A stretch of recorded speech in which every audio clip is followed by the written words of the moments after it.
Or should I say, hey, and welcome to the Toon Goons, the podcast where we take a critical and adult perspective into the world of cartoons and animation and analyze how they affect the pop cultural landscape at large. I'm one of your hosts, Nikki. I'm Nina. And I'm Tooch. We're talking about Hey Arnold. That's what that... Everybody knows what this is. It's what the title of the podcast says, Hey Arnold. I don't have to say this in the beginning. The date is December 8th of 2014, which we may have forgotten to say last week. I don't care. Okay. I'm just winging it from now on. News. Let's news it. Newsing. I'm going to do the Phoebe thing all episode. All right. Oh, yeah, that. We're going to also remember bits, because none of us had the time to watch the whole thing. We said this. I watched a lot, though, and I cried. The first news story, we talked about Frozen last week and how the story we had was kind of a not story. This week we have an actual Frozen story. There will be a special, or a short, coming March 13th, 2015, called Frozen Fever, and it's going to be in the beginning of Disney's Cinderella, that live action. Did other people know about this? This is the most interesting news to me, is that they're making that. I didn't know about that. I knew about it. I saw the preview for it, and I don't really know what to think, but that's not what we're talking about, because that's not a cartoon this time. How are they going to do the mice, who are the only even vaguely good part of that movie? CG? They're not. Oh, great. It should be fun. Maybe they're going to Stuart Little them? Director Chris Buck and Jennifer Lee, and produced by Peter Del Vecchio and Ami Scribner. It will be an all new original song by Robert Lopez and Kristen Anderson Lopez. Frozen Fever marks the first project reuniting the Oscar-winning original team from Disney's Frozen. The plot is, it's Anna's birthday, and Elsa and Kristoff are determined to give her the best celebration ever, but Elsa's icy powers may put more than just the party at risk. Shenanigans. I really like the logo for the title of the film. Yeah, it's with the thawing ice. It's good typography, I think. Well, now that there's more, now that I've noticed more F's and E's in it, I noticed I'm kind of annoyed by the little triple spike coming out of the middle bits and the F's and E's. Now I have to deal with that forever. Fuck you, Tooch. Alrighty. Annie, are you okra? Annie, are you okra? Annie Burger. Bob's Burgers was nominated for 2 Annie Awards. That joke was joke. Not mine. It was their joke. It's one of the best burger jokes they've ever made. Oh wait, well, did you guys see the most recent Bob's Burgers? No. The Christmas one? No, I'm way. There's a pretty good burger one in that. I'll have to check that out. Yes, I don't want to spoil it. I don't want to spoil your burger. Okay, best general audience animated TV/broadcast production, and outstanding achievement directing in an animated TV broadcast production for the episode. No, for the whole series, specifically referring to Jennifer Coyle and Bernard Derriman. There's other stuff in here too, like the other outstanding achievement stuff. It's Masaki Yuasa for that episode of Adventure Time. Yay. Archer. Those Mickey Mouse shorts, Gravity Falls, Over the Garden Wall, The Simpsons, of course, and Wander Over Yonder. So yeah, that's a freaking battle royale. This is some stiff competition, yo. Yeah, pretty much everybody deserves to win that, except The Simpsons, not no mores, and Mickey Mouse had the Emmys, so give it to somebody else. Yeah. Also, Over the Garden Wall has been nominated for Best Animated TV Broadcast Production for Children's Audience. So yay. Yeah, who else is up in that? Adventure Time, Gravity Falls, Korra, and Wander Over Yonder. All right. Again, tough competition. Tough competition, but I feel like it should win just because it's Over the Garden Wall. And it'll never have another chance to win. That's true. That's true. I mean, I guess Korra won't. It was like an event. Yeah. And then for film, let's look at this. This is interesting for us. Film, we got Big Hero 6, Mr. Peabody and Sherman, Penguins of Madagascar, Rio 2, Song of the Sea, Book of Life, Box Trolls. Some of those better than others, but yeah, I mean, this was a pretty... Where the fuck is Lego Movie? Wait, it's... What are you looking at? I'm looking at Best Animated Feature and Lego Movie's there. Oh, I'm looking at Outstanding Character Design. Oh. Character Design's kind of they already had it. They're designed. Legos. No, Yeah, so it's Big Hero 6, Cheatin', How to Train Your Dragon 2, Song of the Sea, Book of Life, Box Trolls, Lego Movie, Princess Kaguya. That's pretty great. Yeah, this is pretty solid. Nominations. yeah, definitely. It's been a good year for cartoons and animation, I think. Yeah, it was a good year for us to start this show. Right? Yeah. We're perfect. We're great. Make us your favorite podcast. What's interesting... Okay.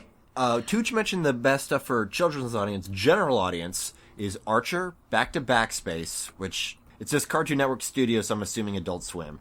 Bob's Burgers, Rick and Morty, Mike Tyson Mysteries, regular show, which is interesting that they put it there. Can see it. I mean, yeah, it's kind of like we know what's up, and of course The Simpsons. Basically, like I feel like children can't, like, children are perfectly capable of enjoying regular show. It's not for them. I don't want to dwell too much more on this. The Annie Awards are like good and not the Emmys, so I care about the Annie Awards. I care about the Annie Awards because they're completely because I care about them because no one cares. So there's not a lot of big.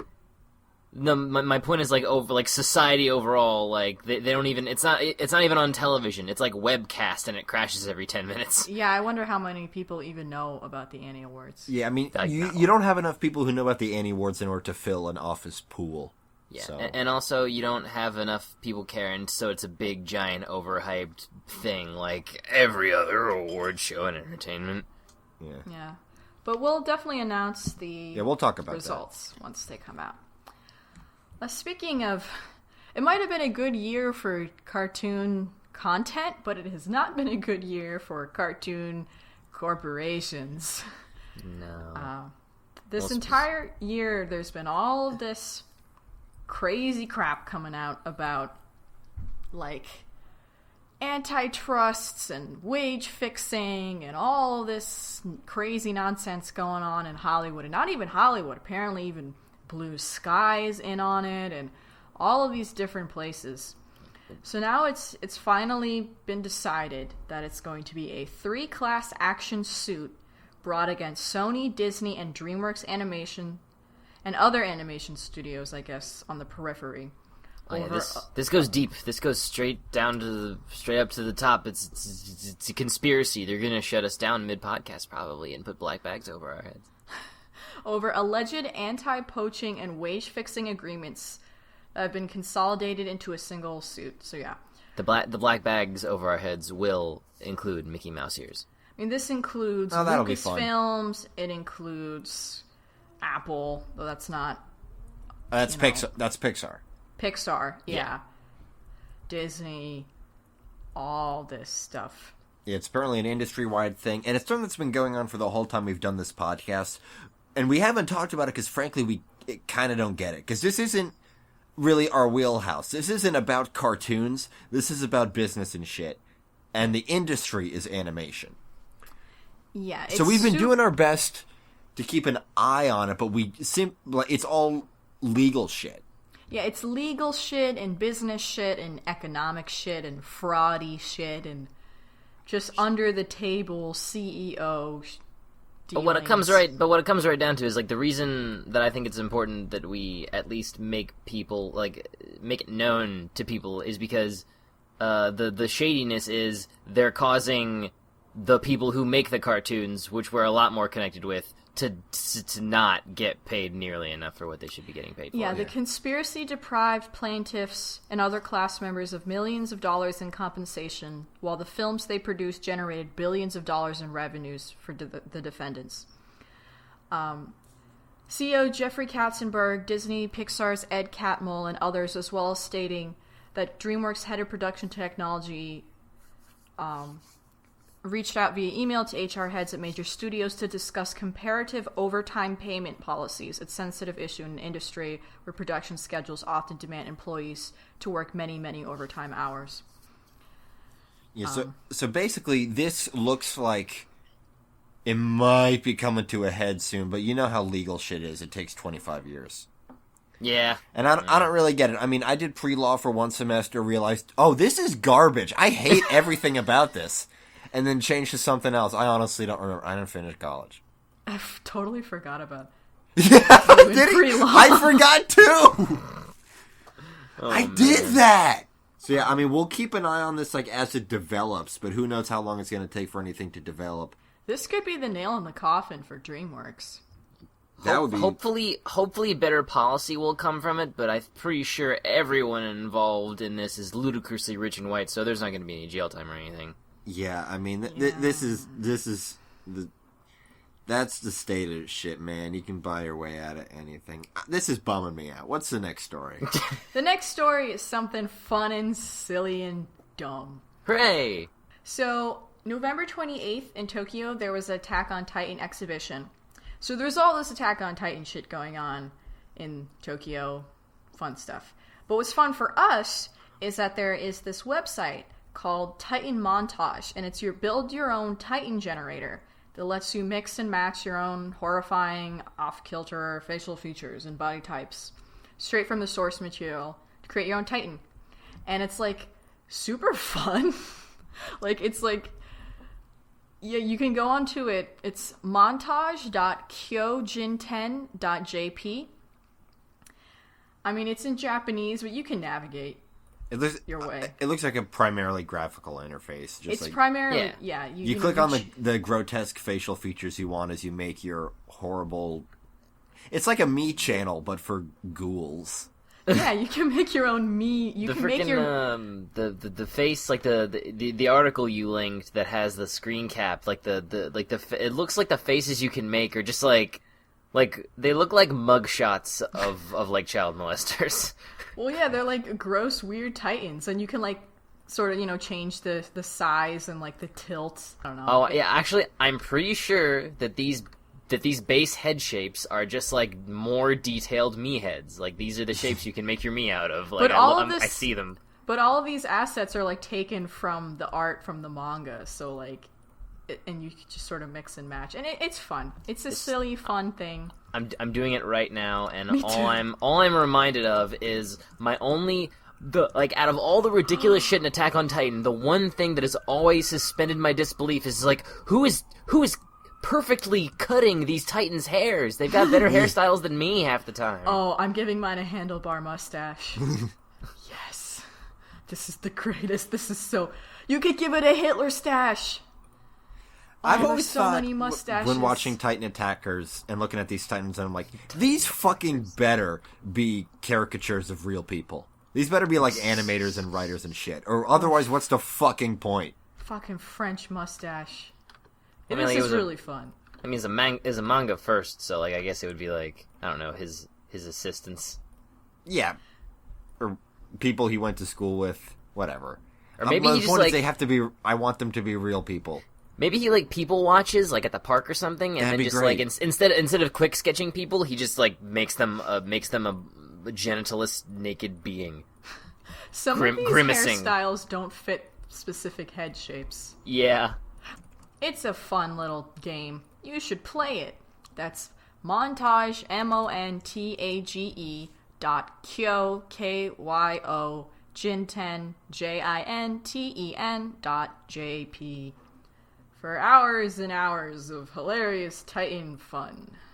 Blah blah blah blah. Jaeger. We'll Probably link it. more like 5 minutes. All right. Well, that's all I really got for this week. Oh no! I totally forgot. Cannon Busters got funded. Wow! Yeah, I remember now. Yeah, it actually got funded last week, but I forgot because I actually donated to the Kickstarter. So I donated the minimum $15 you need to donate in order to like actually get the finished product, whatever it is. So we actually received a nice little press release from LaShawn and his people. It has surpassed its 120,000 funding goal to the tune of 156,000 something. more people are online. They've got some voice actors already scheduled in. Great. It's looking super exciting, and I'm super excited. How much longer does the fundraiser run? Or is it over? I think it's over. Okay. Some of the actors we have announced is Kevin Griveaux. I guess it's a French last name. Who's done a lot of... He's like a screenwriter, producer, actor, graphic novel creator. He was in Alien Nation, The Mask, Congo, Batman Forever, Tim Burton's Planet of the Apes, The Hulk, Men in Black 2. Was he in Batman Forever? He co-created the Underworld franchise, and he's just been in a lot of stuff, and he seems really cool. Oh yeah, they cast the voice for Casey Turnbuckle, that cute, adorable character. She's going to be played by Elizabeth Maxwell, who she was in Ghost in the Shell Arise, and she plays Ymir in the English dub of Attack on Titan. Oh, cool. Yep. And then our main character, the android girl, Sam, she's going to be voiced by Angelique Perrin, who did voices for Star Wars The Clone Wars, Rugrats All Grown Up, and Doc McStuffins, that really adorable show for preschoolers. That's just cute. And that show is super cute. And then I got something that's very relevant to me, is that the World Builders charity, which is also associated with Heifer International, that charity that gives cows to people who really benefit from having cows. Yeah. They're doing some kind of fundraiser. I'm not sure exactly for what. I guess for their charity. I don't know if it's to a specific goal or just hey, let's give more cows to people.